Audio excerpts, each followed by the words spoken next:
Hello friends, आप सभी को जय हिंद। मैं रेलवे टेक्नीशियन पीयूष आप लोगों के साथ क्विज सेट 2 में जुड़ गया हूं। तो ये सारे जो क्वेश्चन है प्रीवियस ईयर्स का है। तो चलिए हम लोग वीडियो को स्टार्ट करते हैं। हमारे पास पहला क्वेश्चन है कि आर्य शब्द का शाब्दिक अर्थ क्या है। तो हमारे पास जो 4 ऑप्शन है देख लेते हैं। पहला है वीर या योद्धा, दूसरा श्रेष्ठ या कुलीन, तीसरा पुरोहित और चौथा विद्वान। इसका सही जो आंसर हो जाएगा वो हो जाएगा 2 नंबर, श्रेष्ठ या कुलीन। चलिए आगे बढ़ते हैं। दूसरा नंबर क्वेश्चन, इनमें से किस फसल का ज्ञान वैदिक काल के लोगों को नहीं था। तो इसका जो सही जवाब हो जाएगा, पहला ऑप्शन है हमारे पास जौ, दूसरा गेहूँ, तीसरा चावल और चौथा तंबाकू। इसका सही आंसर जो हो जाएगा वो डी नंबर हो जाएगा, मतलब 4 नंबर तंबाकू। आप लोग कमेंट भी ज़रूर करिएगा। चलिए क्वेश्चन नंबर 3 देखते हैं कि वैदिक गणित का महत्वपूर्ण अंक कौन सा है।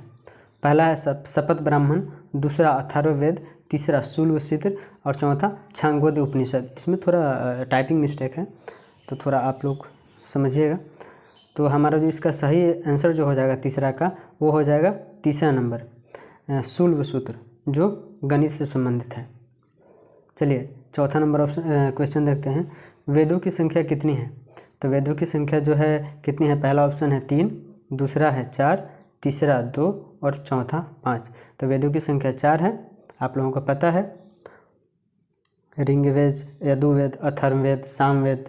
चलिए आगे देखते हैं। 5 नंबर क्वेश्चन देखते हैं कि ऋग वैदिक आर्यों का मुख्य व्यवसाय क्या था। तो 5वां का हमारे पास ऑप्शन है, पहला कृषि, दूसरा पशुपालन, तीसरा शिक्षा और चौथा व्यवसाय। तो 5वां का सबसे जो आंसर हो जाएगा वो हमारा हो जाएगा 2 नंबर हो जाएगा, जो पशुपालन था उस टाइम। क्वेश्चन नंबर 6 देखते हैं, भारतीय संगीत का आदि ग्रंथ किसे कहा जाता है। आप लोग तो ऑप्शन देख लेते हैं। पहला ऑप्शन है ऋग्वेद, दूसरा उपनिषद, तीसरा यजुर्वेद और चौथा सामवेद। तो हमारा जो सही ऑप्शन हो जाएगा वो 6 का 4 नंबर हो जाएगा, सामवेद। क्वेश्चन नंबर 7 देखते हैं कि पुराणों की संख्या कितनी है। पहला ऑप्शन है 18, दूसरा 16, तीसरा 17 और चौथा 14। इसका सही ऑप्शन जो हो जाएगा वो हमारे पास 1 हो जाएगा। पुराणों की संख्या कितनी है, 18। चलिए क्वेश्चन नंबर 8 देख लेते हैं, शूलवसूत्र किस विषय से संबंधित है। तो शूलवसूत्र जो है हमारे पास पहला ऑप्शन है गणित, दूसरा खगोल, तीसरा ज्यामिति और चौथा ज्योतिष। तो 8 का जो है सही आंसर हो जाएगा वो हो जाएगा 3 नंबर, मतलब शूलवसूत्र जो गणित से संबंधित है और गणित में ज्यामिति से संबंधित है। चलिए क्वेश्चन नंबर 9 देखते हैं कि ऋग्वेद का कौन सा मंडल पूर्णतः सोम देवता को समर्पित है। तो चलिए हमारे पास ऑप्शन पहला है कौन सा मंडल, पहला 7 मंडल, दूसरा 8वां मंडल, तीसरा 9वां मंडल और चौथा 10वां मंडल। तो इसका सही जो आंसर हो जाएगा वो हमारा तीसरा हो जाएगा, 9वां मंडल जो है पूर्ण रूप से देवता सोम को समर्पित है।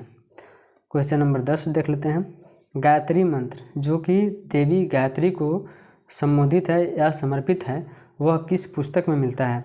पहला ऑप्शन है ऋग्वेद, दूसरा यजुर्वेद, तीसरा उपनिषद और चौथा भागवत गीता। तो हमारा जो सही जवाब हो जाएगा इसका जो है सही आंसर होगा, पहला होगा ऋग्वेद। तो हम लोग ऋग्वेद में ट्रिक लगा लेंगे।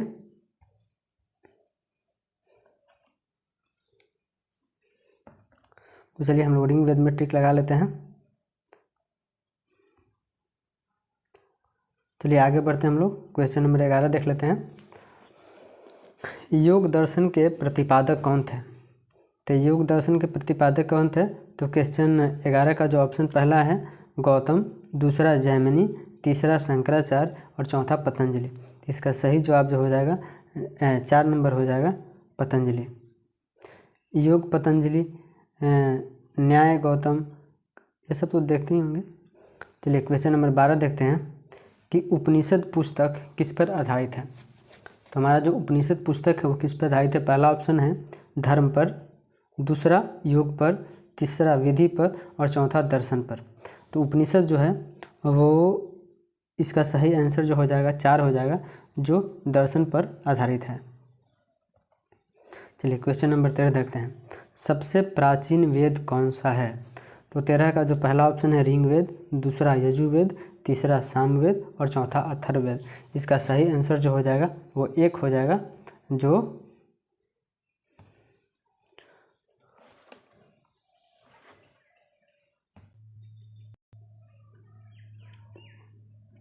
ऋग्वेद।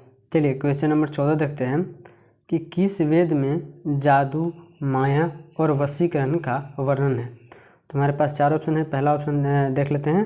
पहला ऋग्वेद, दूसरा यजुर्वेद, तीसरा सामवेद और चौथा अथर्ववेद। तो हमारा इसका जो सही आंसर हो जाएगा 14 का, वो हो जाएगा हमारा डी। आप सभी को पता है बाद गद वाला जितना है सब अथर्ववेद में ही आता है, जादू, टोना, वशीकरण।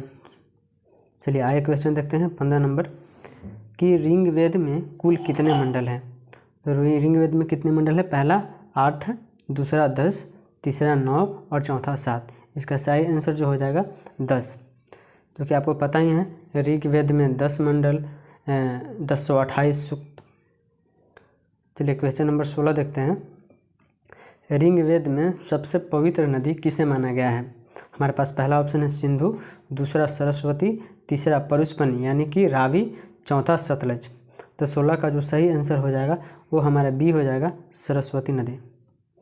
चलिए क्वेश्चन नंबर 17 देखते हैं कि गायत्री मंत्र की रचना किसने की थी, मतलब कौन किए थे? पहला ऑप्शन है वशिष्ठ, दूसरा विश्वामित्र, तीसरा इंद्र और चौथा परीक्षित। तो हमारा 17 क्वेश्चन का मतलब 17 का जो सही ऑप्शन हो जाएगा वो है हमारा 2 नंबर हो जाएगा, जो कि विश्वामित्र हैं। क्वेश्चन नंबर 18 देखते हैं 18। ऋग्वेद में कुल कितने सूक्त हैं?